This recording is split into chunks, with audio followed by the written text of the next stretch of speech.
What's going on, guys? We are back, and today we have If Children Cry His Name, They'll Die in Their Sleep, a scary animated story, or the Infographics Show. So, yeah, let's get into it. Lance eyed the woods outside the moving car nervously.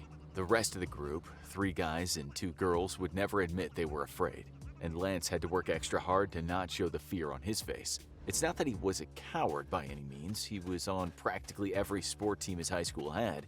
It was just something about these woods, and the deeper into them the car penetrated, the more unsettling Lance felt. They shouldn't be here. Like many bored teens on a Saturday night a few weeks before Halloween, Lance and his friends had decided to explore some of the creepy local urban legends for themselves. Living in eastern Georgia, there was no shortage. Everything from old haunted slave shacks that were still standing to mysteriously abandoned cabins deep in the swamps. In Lance's hometown, though, there was one legend that topped them all: Crybaby Bridge. A small rickety wooden bridge crossing over a creek. The bridge itself was nothing spectacular. It was really just a 30-foot wooden plank bridge, with perhaps the scariest thing about it being that there were no safety rails on the sides. Accidentally pitching your car over the edge definitely would be terrifying, but unlike other spooky or supposedly haunted bridges, Crybaby Bridge was pretty unimpressive looking. None of that Yeah, made that's not Lance scary feel at all. better as the group of teenagers drew nearer to the bridge. He'd been out here before in the daytime. Just about everybody in town had, out of a morbid sense of curiosity. Few ever returned at night, though, and with civilization now miles behind them and nothing but dark woods pressing in on every side, Lance knew why. The trees seemed to crowd the small dirt road, almost like they were trying to reclaim the land for themselves. Lance did not feel welcome here at all. But suddenly, the car came to a stop. There it was, Crybaby Bridge, lit up by the glow of headlights. It was exactly as Lance remembered it from the last time he was out here. But what was seemingly an unimpressive bridge in full daylight took on a decidedly more sinister appearance in the near pitch black. The headlights shone all the way across the brief 30-foot span, but rather than light up the darkness, they seemed to only serve to reinforce how truly dark anything outside the small pools of light truly was. The group had grown quiet, almost in reverence for the bridge before them. Or perhaps now that they stood before the most haunted bridge in Georgia, the false bravado had finally melted and the terror each felt deep down inside was showing itself. They knew what they had to do Why is this dude the only dude with a mustache? next, though. According to legend, a single mother had been driving these back roads, distraught and suicidal over her rapidly spiraling life. In her back seat was her infant child, and as the woman drove recklessly through the woods, a heavy rain began to pick up. Blinded by the rain and her tears, the woman accidentally drove her car straight off the side of Crybaby Bridge, plunging the car into the creek below. Due to the heavy rains, the water had risen, and while it wasn't enough to cover the entire car, it was enough to drown both the mother and child, who were pinned hopelessly in the wreckage. Now, the mother's ghost haunted the local area, searching for her child. And if you dared to stop your car over the bridge, turn off the engine and the lights, you too could get a glimpse of her, or perhaps of the soft crying of the young child who drowned below your feet. The car slowly lurched forward, the sound of tires crunching on gravel giving way to the rhythmic sound of wooden planks underneath. The bridge itself creaked audibly. It had been built decades ago, and there was no telling when it might finally give way. Hopefully for Lance, today wasn't the day. The fall below wasn't very far. The muddy creek bottom was only 12 or so feet below the bridge, but it would no doubt wreck the car and leave the group stranded out here miles from the nearest sign of civilization. The car came to a stop at the exact center of the bridge, and almost hesitantly the driver at last pulled out the key from the ignition. The sounds of the woods at night suddenly washed over them like a breaking wave. Frogs, crickets, various night birds going about their business. Without the rumbling of the car's engine and the tunes from the radio, Kinda the forest creepy. outside was a veritable cacophony of noise. The group laughed and joked about who would be the first to get out. They knew they couldn't stay in the car if they hoped for a glimpse of the famous ghost. Finally, they agreed. They'd all get out together. On the count of 3, 4 doors opened, and the group of teens spilled out of the car. But what was that? For just a moment there was something down the creek on Lance's side of the car. He swore he saw a brief bit of movement as he was stepping out of the vehicle, almost as if something out there had used the sound of the teens exiting the vehicle as cover for its own movement. Lance concentrated hard, ignoring the nervous giggles of his friends around him. It had been a flash of dark, like a slightly lighter black figure moving against the inky blackness of the nighttime forest. Nothing was moving now, though. It was probably just his imagination or his nerves. He hated to admit it, but now that they were out here, this was seeming like a very bad idea. His previous enthusiasm to experience something genuinely creepy had lost its luster, and now the thought of actually seeing a ghost terrified him to no end. But he never admitted to his friends, of course. Pushing the thought out of his mind, Lance turned his attention back to his friends, though he still cast the occasional wary glance back in the direction of where he thought he'd seen movement from time to time. The group laughed and joked in hushed tones for a bit, until one of the girls demanded that they take it seriously and try to make an attempt at encouraging the ghost to come forward and show itself. For that, everyone knew that you needed to be out of the vehicle with all the lights off and remain perfectly quiet. Grudgingly, Lance and the others shut off their phones' flashlights, instantly overtaken by the pressing darkness. The sound of the creek lazily bubbling along below them complemented the sound of the woodland chorus all around them. And it was almost relaxing, or it would have been, if Lance could just shake the feeling that something was wrong here. Very wrong. A faint memory tugged at his mind, some warning from way back in his childhood when he'd grown up on his grandfather's property not too far from here. But it was so long ago, Lance couldn't place it, and it nagged annoyingly at the back of his mind as he tried to concentrate on the sounds and sights of the dark woods around them. Slowly, almost imperceptibly, something changed. The group still exchanged a few nervous giggles and bits of conversation, but was making a serious effort at remaining quiet. Perhaps that's why they didn't notice it at first. The woodland chorus of crickets, birds, frogs, and other night critters around them had started to silence. Slowly, gradually, the night noises began to dim and fade. Lance was the first to notice it. He was, after all, the most experienced hunter in the group. While most kids growing up in Georgia today had fished, hunting was a dying sport, and few had spent any significant time out in the woods. Fewer yet had been out deep enough and long enough to hone those special wood senses, as his grandfather used to call them. The subtle cues the forests and swamps provide to help guide hunters to prey, or avoid danger. Lance warned the group to be silent. It was obvious to him now, if not to the others. The crickets and the critters both up and down the creek from them had begun to grow silent. The silence grew in intensity towards them from out of the darkness, as if something was making the nightlife go quiet as it slowly but surely approached the group of teens. Suddenly, a chill ran up Lance's spine. The frogs had grown quiet too, almost all at once. For a few moments, there was the occasional straggler letting out a weak croak, but it too would fall silent. Lance's grandfather had called the frogs nature's alarm system. They weren't bothered by mule deer or even big bucks. They only went quiet when a predator was around. Lance was about to whisper a warning to the group, tell them to get back in the car, when it happened. The soft, low sound of what seemed like a crying infant, and it was coming from the tree line slightly upstream of the creek. The group sat in stunned silence, each teenager unwittingly holding their breath, as if too afraid to make noise by breathing and cover up the soft sound of the crying baby. It was true. The legend of Crybaby Bridge was true.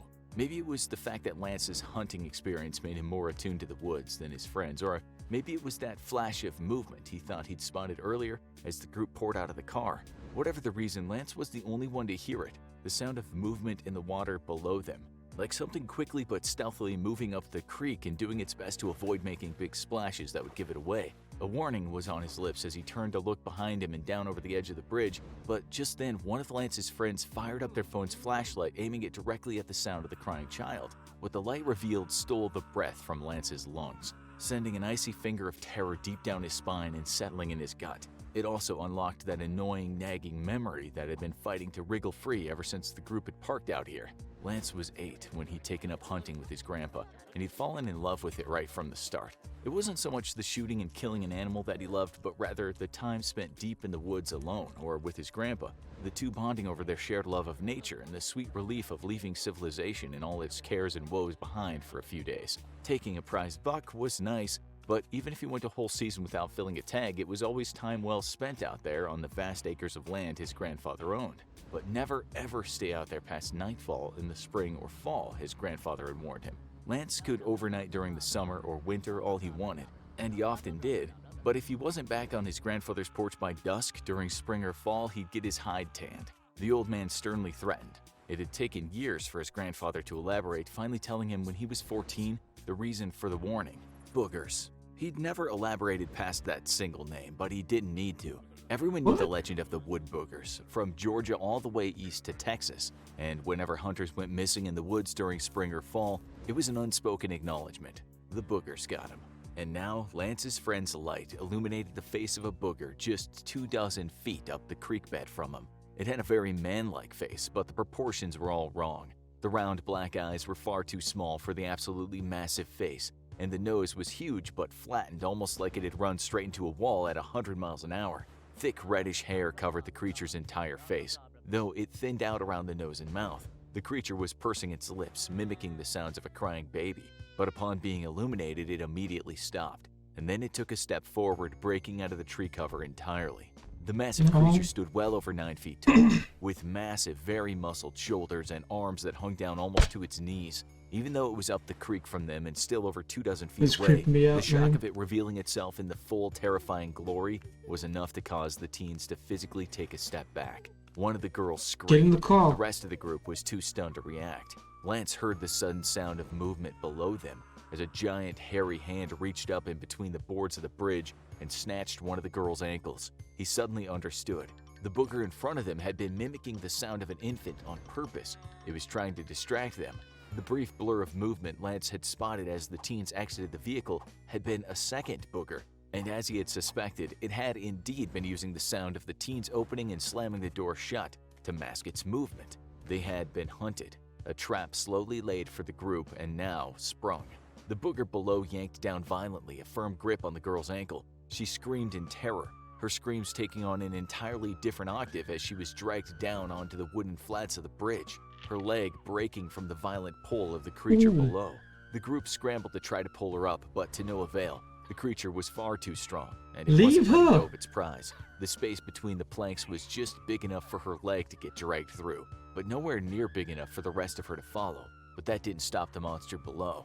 It continued to pull and yank, until finally, with a horrible, sickening, wet plumping sound, it tore the leg clean off. The booger screamed in rage at being denied its prize and left only with a drumstick. The friend who had driven them out here backed off in terror, soaked in the girl's blood. He dug furiously in his pockets for the keys to the car, muttering a stream of expletives and telling the group to leave her and get in the car. They had to go. It was too late for her. She was bleeding out. They had to go. But as he pulled the keys loose from his pocket, a rock the size of a softball smashed into his chest, sending him to the floor choking in bloody coughs. The keys flew from his hand from the violence of the impact, and Lance dove for them as they tumbled across the wooden planks, but inevitably fell through the gap between them and to the creek below. The original booger who had faked the sound of a crying infant lifted up a second big rock and hefted it with frightening strength, sending it smashing into the side of the car. A massive rough hand from below reached up for Lance and he scrambled to pick himself up before it could grab him. Dark, dirt-encrusted nails raked across his chest as he barely avoided the creature's grip, leaving bloody tears in his t-shirt. He jumped to his feet and quickly leapt away from the booger below, looking around in panic. They had to get out of here, but the keys were gone. The car wasn't an option. Looking behind him at the way the car had driven in, Lance saw the first booger crashing through the trees and stepping out onto the road. It knew it was the fastest way to civilization and safety, and it was purposefully blocking their path. There was only one option. They had to go deeper into the woods. With a rallying cry, Lance dragged his two surviving weeping friends forward, pushing them ahead and down the path leading deeper to the woods. The girl whose leg had been torn off had either bled to death by now or was about to. Either way, there was no way to save her. The friend that had driven them here lay flat on his back on the bridge, clearly in a painful daze. As he struggled to breathe, his mouth erupted in bloody, frothy bubbles. The booger threw the rock so hard it must have smashed his lungs up badly. There was no saving him either, but maybe they could save themselves. Lance never ran so hard in his life, and within moments the bridge and the car were lost in the twists and bends of the road behind them. He had no idea what was out here. He'd never once driven this far out, and didn't know anyone who did. Typically, adventurous teens came out to Crybaby Bridge and promptly turned around, but if there was a road here, then it led somewhere. It happened almost in an instant, the booger moving with such astonishing speed that the surviving girl didn't even have time to scream. She was running next to Lance one moment, and then next, a massive black figure came crashing out of the woods, wrapped her up in its arms, and with 2 steps was once more back in the cover of the woods. Lance didn't stop running. She was gone. He didn't know if she ever screamed or not once the booger had her back in the woodline, the blood pumping in his ears, drowning out almost all other noise. "Keep running," he shouted at his friends over burning lungs, sheer terror pouring fresh adrenaline into their circulatory systems. Both boys ran harder and faster than they'd ever run before, likely making and breaking new county track records in the process, but they couldn't outrun the terrible power of a booger. With a sickening thumping sound, another baseball-sized rock smashed into the back of Lance's friend's head. The boy tumbled over, cartwheeling from his own momentum. Serpentine. Lance's brain screamed at him, "Dodge and duck so the next rock won't get you," but it would only slow him down, and even through the pounding of the blood in his ears and his own gasping for breath, Lance could hear it, the distinctive sound of a bipedal creature running behind him.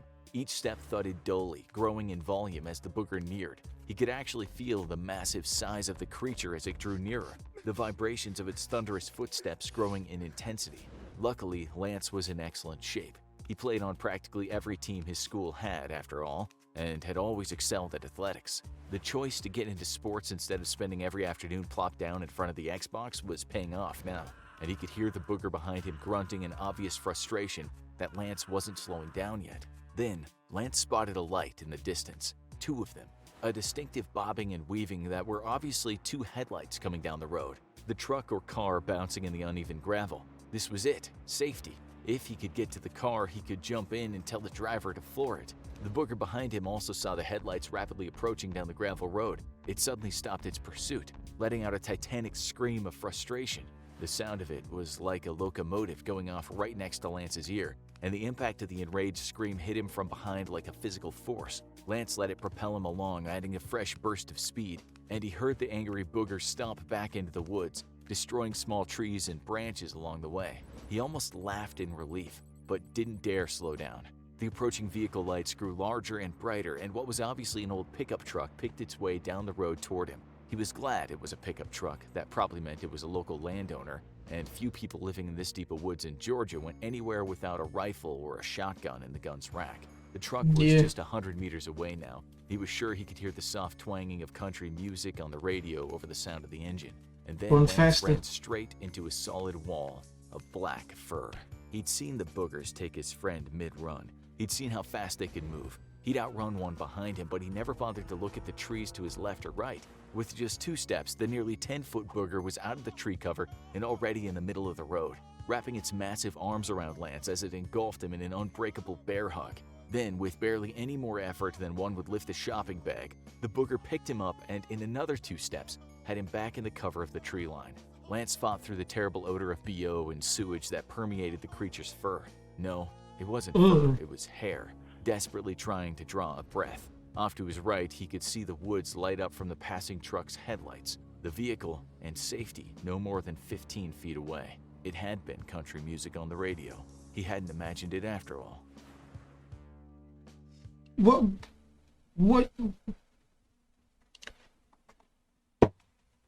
the hell happened? Did he survive? Did the guy come save him? What the hell, man? That was so anticlimactic. Anyway, guys, that's it for this video. I do hope you enjoyed it. It was kind of creepy. So if you did, leave it a like. I'll leave a link to this video and a link to the Infographics channel down in the description below. Please don't forget to subscribe and click that notification bell so you can be notified whenever I upload a new video. Thank you guys for watching. See you in the next one.